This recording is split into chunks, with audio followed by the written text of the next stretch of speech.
Chelsea versus Liverpool. If Chelsea don't win, even the slimmest chances of finishing inside the top 4 are gone. But if Chelsea do win, there actually is a small chance of still making the Champions League next season. My lineup to face the Scousers on Sunday, what's most important when playing against them, and Conte's pre-match press conference. Watch the whole video to find out about all of that and lots more.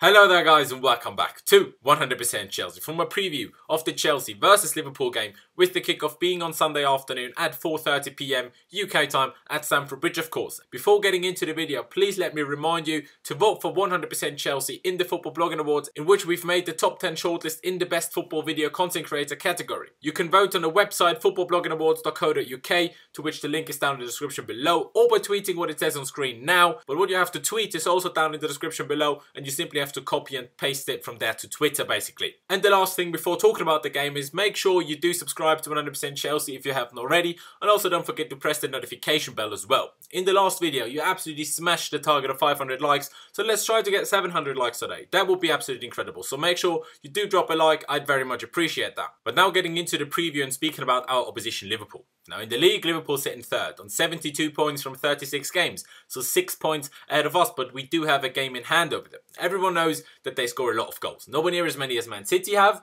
but still 80 goals scored by Liverpool is very good, especially compared to our 60 goals. At the same time though, they are the only team in the top 4 that has conceded more goals than we have. They've let in 37 goals compared to our 34 goals conceded. Nonetheless though, their goal difference is of course far superior to ours. And while they haven't lost in the league since their 2-1 defeat at Manchester United a few weeks back, their last 2 results were very poor actually. A 2-2 draw against West Brom and a 0-0 draw against Stoke last week. And those two are the bottom 2 teams in the table. And those results are really the only reason why we still stand a slight chance of still making the top 4, to be honest. Liverpool only have 2 games remaining, against us on Sunday of course, and then against Brighton at Anfield on the last day. Well, we have 3 games remaining, against Liverpool, Huddersfield at home in midweek, and then a trip to Newcastle. We are 6 points behind them, like I said.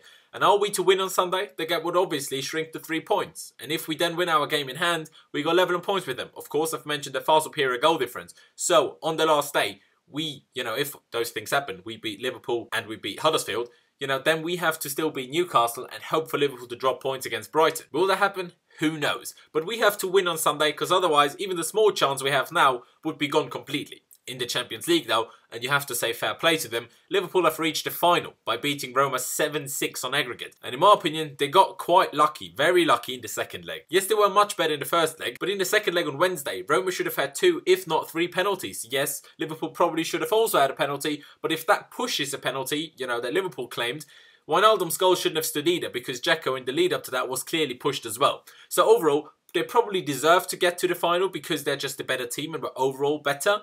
But on Wednesday, I think they got very lucky. Liverpool basically always play a 4-3-3, but they do have a fair few injuries in midfield with Emre Can and Oxlade-Chamberlain, and also Joel Matip in defence. Everyone knows their attack, especially the front 3, is incredible. They scored 80 goals, so many goals. Salah has been voted a PFA Player of the Year, an incredible season, and also Firmino and even Mane are just very good. The defence and goalkeeper though, as Roma and plenty of other teams so far this season have showed, are everything but perfect. Only against Man City in the Champions League really did they defend well, even though also in those 2 games they got very lucky with refereeing decisions, but they still defended well in those 2 games. The main question for me is, will Liverpool feel their strongest team or not? I can't imagine they had a quiet night on Wednesday after obviously reaching the Champions League final.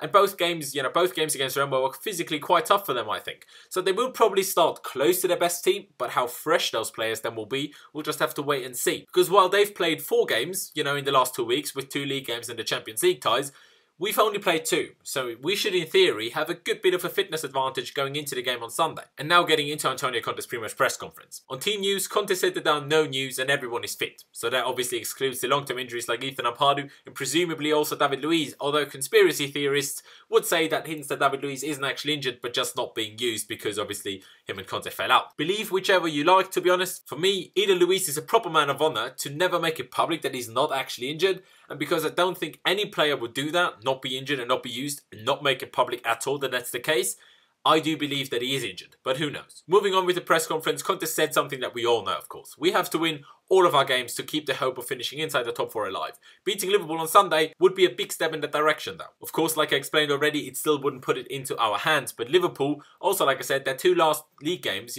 they got 2 draws against the bottom 2 teams in the league in West Brom and Stoke. So who's to say that they won't drop points against Brighton in the last game? But for that to be relevant, we have to win on Sunday, because if we don't, their last game is completely, doesn't matter really. And the last thing the boss stated is something else that we all know full well, is that Liverpool's front 3 is extremely dangerous, and the first leg against Roma showed that you simply cannot leave spaces in behind for their players to run into. Otherwise the press conference was a bit pointless. They asked about rumours, obviously by now it's been confirmed, but at the time it wasn't, that Gerrard was going to go to Rangers and then Mancini is going to take over Italy, or rumours, and that's basically what the rest of the press conference was, just Conte saying I don't want to speak about rumours, and they kept asking about rumours. Anyway, enough about the press conference and now getting into Chelsea. And just like Conte said, you cannot give Liverpool space to run in behind. A lot of teams, including Man City and Roma, had to learn that the hard way. So facing Liverpool requires a lot of balance in your team. You can't just defend though, because their front 3 are too good to keep them out all game, I think. And to hurt them, you need to get at their defence and their goalkeeper. In all honesty, Manchester United almost played the perfect game against them a few weeks back when they beat them 2-1. Solid defensively, letting them create hardly any chances, but still attacking them and obviously scoring 2 goals. Or also the way we played against Barcelona could also be a good way to beat them, I reckon. But choosing the formation I would go for isn't exactly easy. We won't play a forward-the-back formation, we definitely won't. And it wouldn't surprise me if Conte went with a 3-5-2 formation again. He praised both the combinations of Giroud and Morata, as well as the Giroud and Hazard, combination up front. But I actually think playing 3-4-3 with the wingers dropping into midfield when Liverpool are on the ball to allow our 2 central midfielders to cut passing lanes between the defenders is the best way to go in this game. So in a 3-4-3, as much as he annoys me if the rumours are true, Courtois still has to be in goal. And the back 3, in my opinion, without a doubt, has to be Azpilicueta, Andreas Christensen and Antonio Rudiger.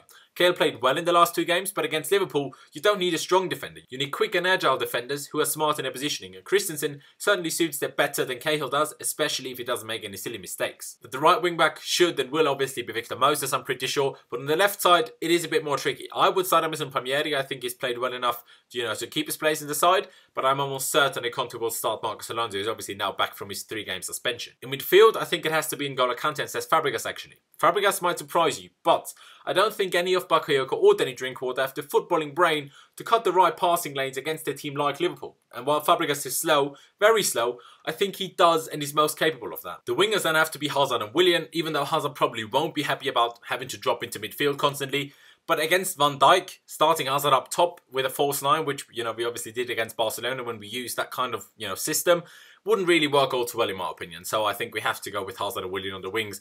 But then the striker, I'm not also sure about, but I think it has to be Olivier Giroud. First of all, he can lay off balls to Willian and Hazard much better than Morata can, and also I think he's much more suited to handle Van Dijk's and Laurenz physicality a lot better than Alvaro Morata is. If later in the game we decide to play balls in behind, bring Morata on to chase after them, because he's obviously a lot quicker than Olivier Giroud is. So to run you through it again, I would go for a 3-4-3 with Thibaut Courtois in goal, a back 3 of Cesar Azpilicueta, Andreas Christensen and Antonio Rudiger, the 2 wing-backs of Victor Moses and, Emerson Palmieri, the 2 central midfielders of N'Golo Kante and Cesc Fabregas, 2 wingers of Eden Hazard and Willian, with obviously Olivier Giroud starting up front. But I am, like I said, almost sure that Conte will start Alonso rather than Emerson Palmieri, and it really wouldn't surprise me either if Conte went with a 3-5-2 with Hazard and Giroud up top, and Cesc, Bakayoko and Kante midfield. But like I said, that's what I think Conte might go for, and compared to that, obviously what I would go for. As I said before, we have to win, and I think we can win. Liverpool will either be more tired than us, or not be playing the best team. But I think I'm right in saying that Conte hasn't actually beaten Klopp yet. And it's mainly thanks to Diego Costa missing a penalty late on in a 1-1 draw at Anfield last season. But still, Conte hasn't beaten Klopp yet. But we simply have to win. If we don't, the league is basically over. We'll 100% not make the top 4. But I just don't expect us to win. And to be honest, I'm going to go for it again. I actually think we're going to draw 1-1. I don't think we're going to lose, but I think Conte's tactics might keep us from creating enough chances to compensate for usually poor finishing. And that's why we won't score more than 1 goal. But I really do hope and think that we can win. I just don't really believe that we will, if I'm being totally honest. But that's really it from me. Leave me all of your thoughts on the video down in the comment section below. Leave me your score predictions, both your preferred and predicted lineups, and any other thoughts you have, ahead of the game. Leave it all down in the comment section below. Leave a like if you did enjoy this video. Like I said earlier, let's hit the target of 700 likes or more. That would be even better, of course. Don't forget to check out my social media, which is Loud1507 on both Instagram and Twitter.